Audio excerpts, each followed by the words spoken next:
The journey of 1,000 miles begins with one step. The best fighter is never angry. Knowing others is intelligence, knowing yourself is true wisdom. Mastering others is strength, mastering yourself is true power. A good traveler has no fixed plans and is not intent on arriving.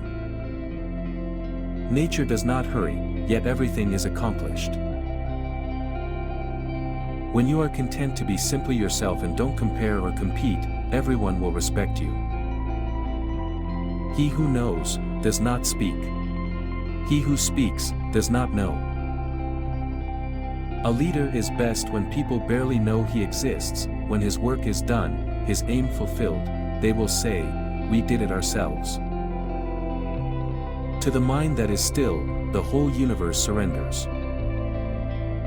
Simplicity, patience, compassion.